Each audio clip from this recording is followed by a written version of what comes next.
The State Capture Commission's first report was released this week. It includes a recommendation to use deferred prosecution agreements for companies implicated in state capture.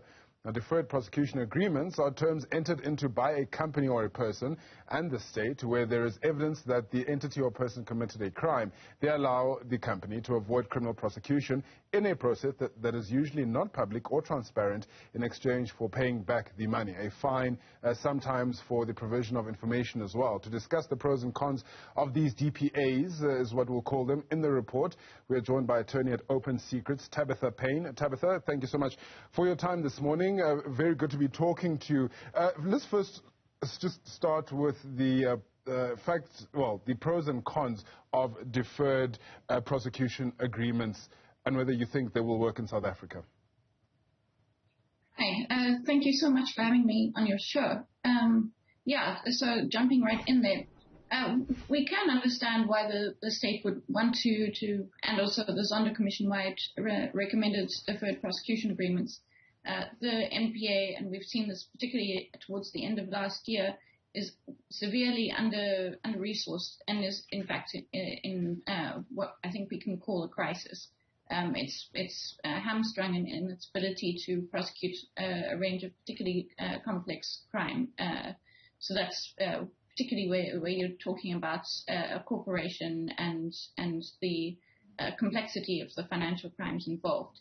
That being said, the kind of flip side to that is that the DPAs, and we can get into kind of more detail about what is exactly problematic about them, but essentially they allow for, you can call a parallel justice system that allows corporations to escape liability and justice and accountability. Now, the DPAs rest on the individual, the company, pleading guilty, an admission of guilt. Do you think that could be a stumbling block in our current climate? So it would be an admission of wrongdoing. The problem, though, is that they wouldn't be different from plea agreements. They wouldn't be a plea process. So it wouldn't be a wholesale, necessarily a wholesale admission of liability. It would, and the conditions under which the DPA or the deferred prosecution agreement would be entered into would vary as well. At the moment, what the NPA has said is that they are drafting policy on it. So we really wait to see how strong the public interest element in DPAs looks like. But at very best, it would be that there are stringent conditions attached. At very worst, there would be no transparency and the conditions would be weak. But of course, these, as stringent as these conditions may be, we've seen DPAs in action, especially in the USA and other governments across the world. We've seen them not really work as deterrents. We've seen the companies go back and essentially commit the same crimes, if we can call it that, time and time again. It's not really a situation that we need in this country at the moment. No, exactly. And I think the main point here is that if we are going to have a system of DPAs, they have to actually have teeth. So what we've seen in other jurisdictions is that the DPAs don't actually have, they aren't implementable. So no one's monitoring them. There are no real consequences for the company involved. And so there's no real motivation for them to stop essentially doing crimes. They'll continue, and we've seen ridiculous examples like HSBC, which is a global kind of financial giant. They entered into a DPA in the United States where it said it would not commit they were there, it was charged with money laundering and helping a bunch of cartels, including bribery and corruption.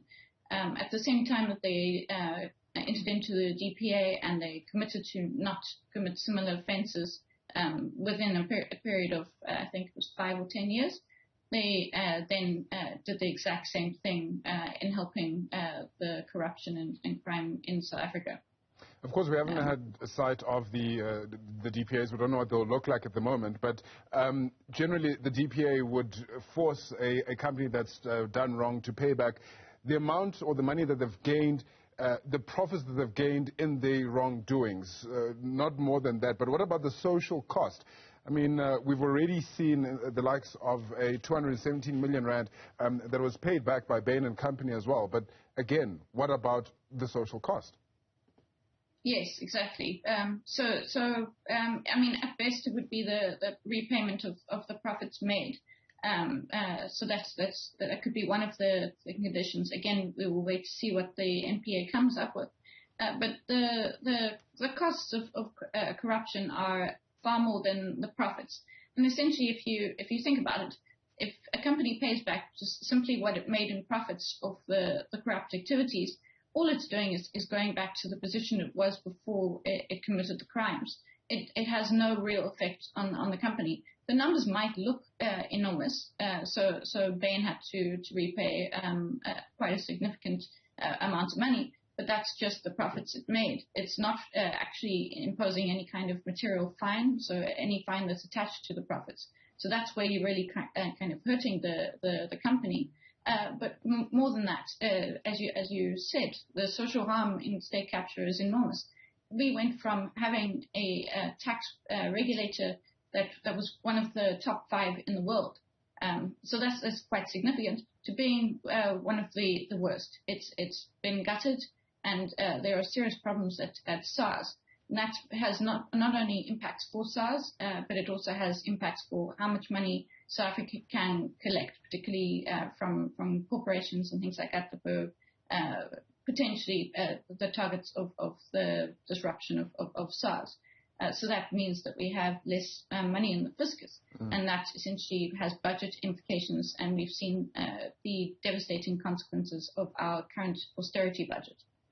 You mentioned those budget cuts. I mean, we saw that Hermione Crenier, she resigned from the investigative directorate, stating that she was frustrated because of the ability or the lack of resources to chase these state capture cases and to get them prosecuted. Now, taking all of this into account and taking everything that you've said, are you confident that these DPAs will see justice served?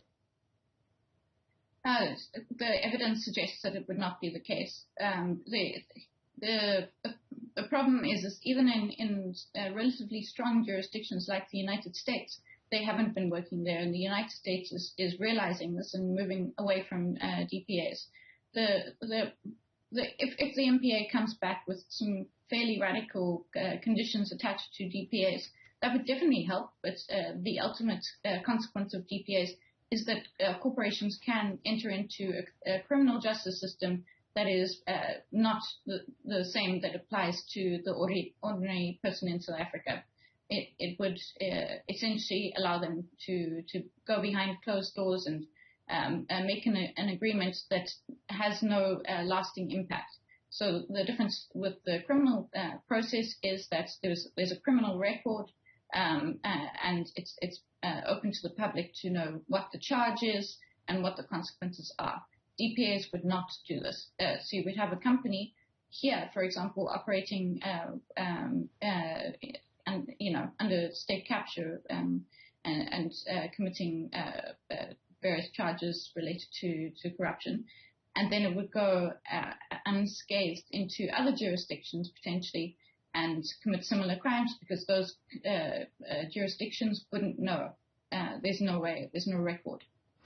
Now, this seems like a slap on the wrist, really, and hopefully it's not something that's going to be a trend with the other reports that will follow, but this is what we are facing with now.